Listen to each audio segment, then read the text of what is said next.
एक समय ऐसा था जब हम सब लोग विश्वास के आधार पर जिया करते थे। विश्वास एक दूसरे के कुशल होने की, विश्वास अगर हम घर से बाहर निकलते हैं कि हम जहां गए हैं हमारे अपने विश्वास करते हैं कि वे सही सलामत वहां तक पहुंच गए हैं, लेकिन फिर भी वहां से एक खत के लिए इंतजार किया करते थे और हमारे वहां पर पहुंचकर खत के पहुंचने में बहुत लंबी समय हो जाती है। इतने लंबी समय के बाद जब हमारी खत हमारे अपनों के पास पहुंच जाती है, उनकी खुशियां इतनी बढ़ जाती हैं और वे उसे पढ़ने के लिए इतने बेताब हो जाते हैं कि उसे जल्दी जल्दी से खोलते हैं और पढ़ने के प्रयास करते हैं। पढ़ना इस बात के लिए कि हम सलामत हैं, हम सब लोग सही हैं, हम सब लोग कुशल हैं, मंगल हैं। और वही खत हमारे अपनों के पास पहुंची है या नहीं पहुंची है, एक विश्वास तो रहती है परंतु मन में एक बेचैनी भी होती है।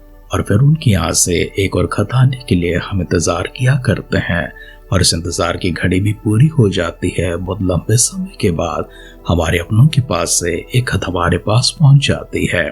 फिर यही सिलसिला आगे बढ़ते रहती है। एक खत यहाँ से वहां पहुंचने में लगभग 15-20 दिन लग जाते हैं, वहीं से दूसरा खत हमारे पास पहुंचने में 15-20 दिन लग जाते हैं।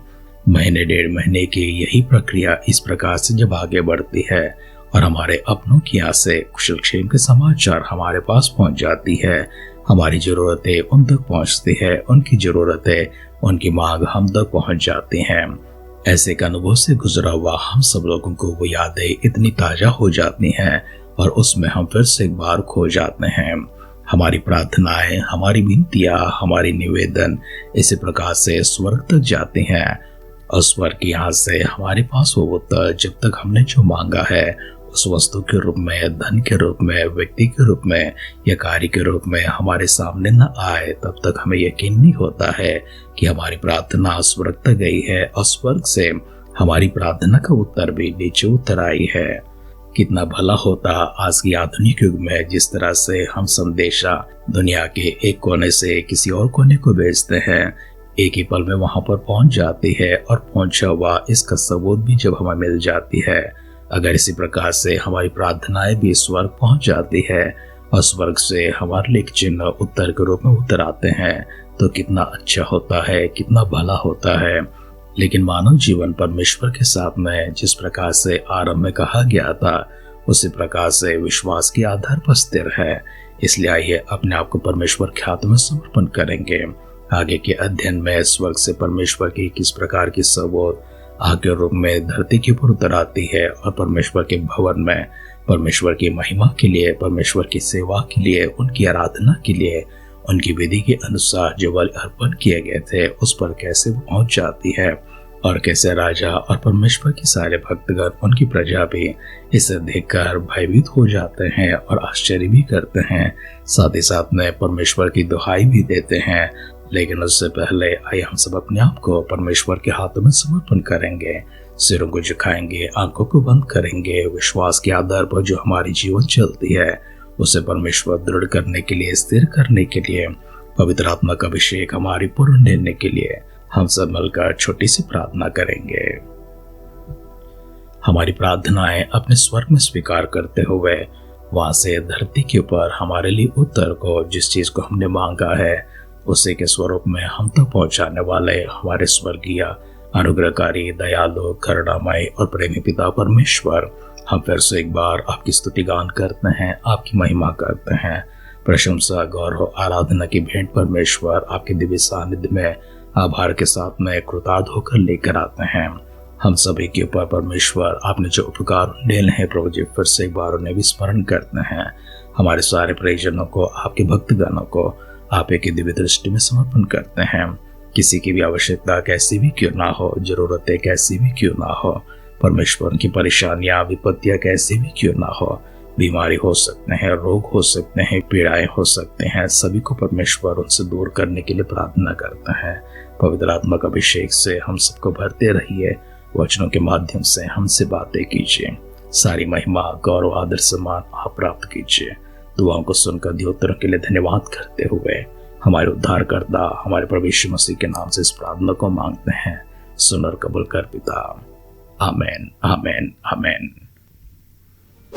आध्यात्मिक जीवन की दैनिक खुराक सुन रहे हमारे सारे प्रिय श्रोताओं को, परमेश्वर के प्रिय भक्तगणों को प्रभु यीशु मसीह के नाम में प्यार भरा जय मसीह की सुप्रभातम और शुभोदय कहते हुए हम सबका मनपसंद ध्यान केंद्र आध्यात्मिक जीवन की दैनिक खुराक में और इस नए दिन में आप सबका स्वागत करते हैं। हमारी अध्ययन इतिहास की दूसरी ग्रंथ 7वां अध्याय में चल रही है। आइए उसका पहला वचन से पढ़ते हुए हमारे ध्यान को आगे बढ़ाएंगे।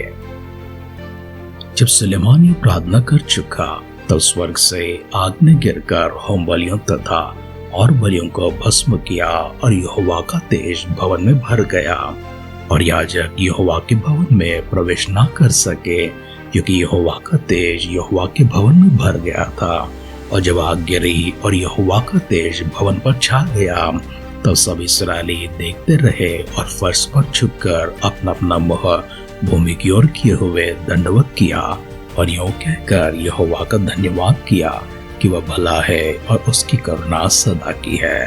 तब सब प्रजा समेत राजा ने यहोवा को बलि चढ़ाई और राजा सुलेमान ने 22,000 बैल और 1,20,000 भेड़ बकरियां चढ़ाई। यह पूरी प्रजा समेत राजा ने यहोवा के भवन की प्रतिष्ठा की और याजक अपना अपना कार्य करने को खड़े रहे और लेवी भी यहोवा के गीत गाने के लिए बाजे लिए हुए खड़े थे, जिन्हें दाऊद राजा ने यहोवा की सदा की करुणा के कारण उसका धन्यवाद करने को बनाकर उनके द्वारा स्तुति कराई थी। और इनके सामने याजक लोग तुरहियां बजाते रहे और सब इस्राएली खड़े रहे। फिर सुलेमान ने यहोवा के भवन के सामने आंगन के बीच एक स्थान पवित्र करके होम बलि और मेल बलियों की चर्बी वहीं चढ़ाई, क्योंकि सुलेमान की बनाई हुई पीतल की वेदी होम बलि और अन्न बलि और चर्बी के लिए छोटी थी।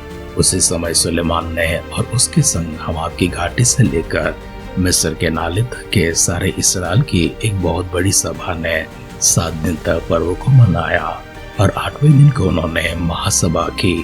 उन्होंने वेदी की प्रतिष्ठा 7 दिन की और पर्वों को भी 7 दिन मनाया। निदान 7वें महीने के 7वें दिन को उसने प्रजा के लोगों को विदा किया कि वे अपने अपने डेरों को जाए और वे उस भलाई के कारण जो यहोवा ने दाऊद और सुलेमान और अपनी प्रजा इस्राएल पर की थी आनंदित थे।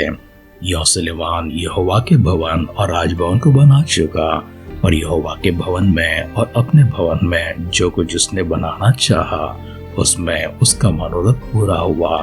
तब यहोवा ने रात में उसको दर्शन देकर उससे कहा, मैंने तेरी प्रार्थना सुनी और इस स्थान को यज्ञ के भवन के लिए अपनाया है। यदि मैं आकाश को ऐसा बंद करो कि वर्षा ना हो व टिड्डियों को देश उजाड़ने की आज्ञा दो, वह अपनी प्रजा में मरी फैलाऊं, तब यदि मेरी प्रजा के लोग जो मेरे कहलाते हैं दीन होकर प्रार्थना करे और मेरे दर्शन की खोजी होकर अपनी बुरी चाल से फिरे, तो मैं स्वर्ग से सुनकर उनका पाप क्षमा करूंगा और उनके देश को जो कत्यों कर दूंगा। अब से जो प्रार्थना इस स्थान में की जाएगी उस पर मेरी आंखें खुली और मेरे कान लगे रहेंगे। और अब मैंने इस भवन को अपनाया और पवित्र किया है कि मेरा नाम सदा के लिए इसमें बना रहे। मेरी आंखें और मेरा मन दोनों नित्य यहीं लगे रहेंगे। और यदि तू अपने पिता दाऊद की नाई अपने को मेरे सम्मुख जानकर चलता रहे और मेरी सब आज्ञाओं के अनुसार किया करे और मेरी विधियों और नियमों को मानता रहे, तो मैं तेरी राजगद्दी को स्थिर रखूंगा, जैसे कि मैंने तेरे पिता दाऊद के साथ वाचा बांधी थी कि तेरे कुल में इस्राएल पर प्रभुता करने वाला सदा बना रहेगा। परंतु यदि तुम लोग फिरो और मेरी विधियों और आज्ञाओं को जो मैंने तुमको दी है त्यागे और जाकर पराई देवताओं की उपासना करो और उन्हें दंडवत करो, तो मैं उनको अपने देश में से जो मैंने उनको दिया है जड़ से उखाड़ूंगा और इस भवन को जो मैंने अपने नाम के लिए पवित्र किया है अपनी दृष्टि से दूर करूंगा। और ऐसा करूंगा कि देश देश के लोगों के बीच उसकी उपमा और नामधराई चलेगी। और यह भवन जो इतना विशाल है उसके पास से आने जाने वाले चकित होकर पूछेंगे कि यहोवा ने इस देश और इस भवन को ऐसा क्यों किया है। तब लोग कहेंगे कि उन लोगों ने अपने पितरों के परमेश्वर यहोवा को जो उनको मिस्र देश से निकाल लाया था त्याग कर पराये देवताओं को ग्रहण किया और उन्हें दंडवत की और उनकी उपासना की। इस कारण उसने ये सब विपत्ति उन पर डाली है। इतिहास का दूसरा ग्रंथ 7वां अध्याय का पहला वचन से लेकर आखिरी वचन तक हम सब ने पढ़कर सुना है। हमारे इस पठन में हम राजा सुलेमान को और सारी प्रजा को, परमेश्वर के मंदिर को, उस भवन को परमेश्वर के नाम पर प्रतिष्ठित करता हुआ और कितने ही भेड़ बकरियों को और बैलों को बलि चढ़ाते हुए परमेश्वर की उपासना करता हुआ देखा है। इन सबसे बढ़कर परमेश्वर की दिव्य तेज और महिमा उस मंदिर में भर जाती है। परमेश्वर की स्वर्ग की ओर से आग उतराकर उस चर्बी को जो बलि की वेदी पर चढ़ाया गया है उसे जलाकर भस्म कर देती है, और जो कुछ भी परमेश्वर के उस बलि की वेदी पर रखे गए हैं उन सबों को जला देते हैं। ये सब देखकर लोग भयभीत हो गए, चकित भी हो गए। याजक वहां पर काम न कर सके क्योंकि मंदिर में परमेश्वर का तेज इतने प्रकाशमान रूप में भरा हुआ था। मंदिर की प्रतिष्ठा, वेदी की प्रतिष्ठा और पर्व को लोगों ने मिलकर 7 दिन तक मनाया। 7 दिन तक सब लोग वहीं पर रहे हैं, परमेश्वर की उपस्थिति में उनकी उपासना करते रहे हैं, और उस खुशी में शामिल होकर सब लोग खाते पीते परमेश्वर की आराधना और महिमा करते रहे हैं। सब कुछ हो जाने के बाद सुलेमान जब सो गया था, परमेश्वर का दर्शन उसे फिर प्राप्त होकर परमेश्वर उससे कहता है, जिस प्रकार से मैं आकाश को आज्ञा दूंगा कि वो बरसाए ना, तो वैसे ही होगा। अगर मैं टिड्डियों से कहूंगा और मरी से कहूंगा कि जाकर तुम उनके देश में, उनके खेतों में फैल जाओ, तो वैसे हो जाएगा। ये सब तब होगा जब मेरी सारी प्रजा जिन्हें मैं मिस्र से निकाल ले आया हूँ, वे सब मुझे त्याग कर, मुझे छोड़कर पराई देवताओं को उनकी उपासना करने, उनके सामने दंडवत करने के लिए अपने आप को झुकाते हैं। और यदि तो अपने पिता दाऊद की सी चाल चलन चलता रहेगा तो नित्य मैं तेरे साथ रहूंगा और तेरी राजगद्दी को भी संभाले रखूंगा। अगर तू उससे मुकर जाए तो जिस प्रकार से प्रजा के साथ में होती है वैसे ही होगा, मैं तेरे साथ छोड़ दूंगा।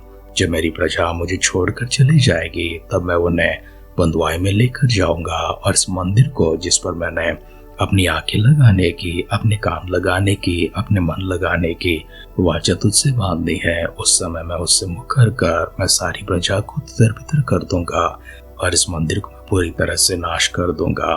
सब लोग उसे देखकर कहेंगे, परमेश्वर ने जो मिस्र में से उन्हें बाहर लाया था इस तरह से क्यों किया है?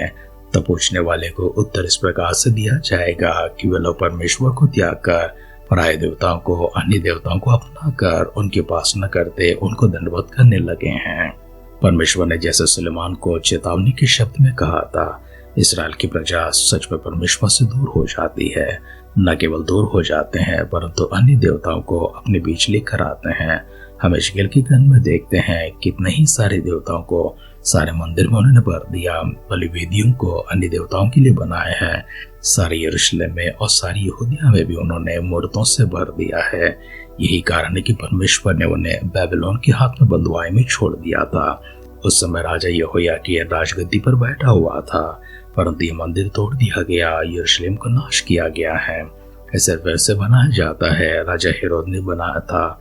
उससे पहले हम देखते हैं याजक एजरा ने और नेहमिया ने मिलकर इस मंदिर की और यरूशलेम की मरम्मत की है, लेकिन पूरी तरह से सुनहरी रूप में एक और मंदिर राजा हेरोदेस ने बनाया था।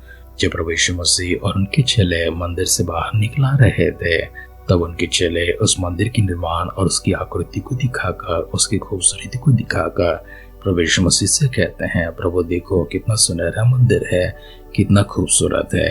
तब प्रभु यीशु मसीह ने एक भविष्यवाणी की थी, एक दिन आने वाला है जब यह मंदिर डाल दिया जाएगा, इसके पत्थर के ऊपर पत्थर खड़ा ना रहेगा। बिल्कुल यीशु मसीह के कहने के अनुसार फिर से एक बार होता है। 77वें वर्ष में रोमी सरकार ने फिर से एक बार इस मंदिर को गिरा दिया है। उस दिन गिराया हुआ वो मंदिर आज तक वैसे ही पड़ा हुआ है, उसे बनाया नहीं गया है। प्रभु यीशु मसीह के बादलों के आगमन के समय यह मंदिर फिर से बनाई जाएगी, लेकिन नए नियम की कलीसिया इस मंदिर को ना देखेगी परंतु प्रभु के साथ में बादलों के ऊपर उठाए जाएगी। इसलिए अपने आप को परमेश्वर के हाथों में समर्पण करते हैं, मंदिर की इस प्रतिष्ठा को यहाँ पर छोड़ देते हैं। प्रभु के आगमन के लिए अपने आप को सिद्ध करने हेतु तो सिरों को झुकाएंगे, आंखों को बंद करेंगे, छोटी सी प्रार्थना करेंगे।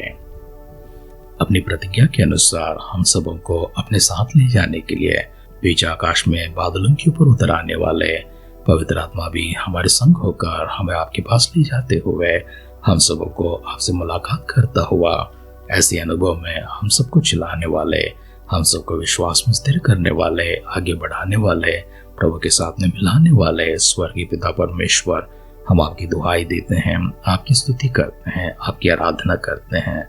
इन अद्भुत वचनों के लिए प्रभु जी, विश्वास के शब्दों के लिए फिर से एक बार आपकी आभार प्रकट करते हैं। हमारे संग रहिए प्रभु जी, हमसे बातें करते रहिए। प्रभु के बादलों की आगमन अगर विलंब होगी, कल सुबह फिर मिलकर आपकी स्तुति करने, आराधना करने, उपासना करने, हम सबों को सजीवों की संख्या में, भाग्यवानों की संख्या में, आशीषमानों की संख्या में संभाले रखिए। अगर ऐसा ना हो तो प्रभु यीशु मसीह के बादलों के आगमन में हम सबको शामिल करने के लिए प्रार्थना करते हुए हमारे उद्धारकर्ता, हमारे प्रभु यीशु मसीह के नाम से इस प्रार्थना को मांगते हैं। सुन और कबूल कर पिता। आमेन, आमेन, आमेन। परमेश्वर ने जितनी प्रतिज्ञाएं आपके जीवन में की हैं, वे सारी प्रतिज्ञाएं जिस प्रकार से इस्राएल के जीवन में पूरी हुई हैं, सुलेमान राजा के जीवन में, दाऊद राजा के जीवन में पूरी हुई हैं, उसी प्रकार से आपके जीवन में हमेशा सफल होती रहे। जब तक परमेश्वर की प्रतिज्ञाएं आपके जीवन में पूरी ना हो तो परमेश्वर आपको इसी प्रकार से अपने पंखों की आड़ में चलाते रहेंगे।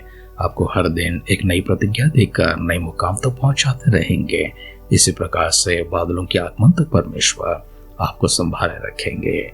विश्वास के साथ प्रभु के राहों पर चलते रहे, ढेरों बरकतों को प्राप्त करते रहे, प्रभु की महिमा को देखते रहे। हमारी इसी दुआ और कामना के साथ आज के ध्यान कहीं पर समाप्त करते हैं।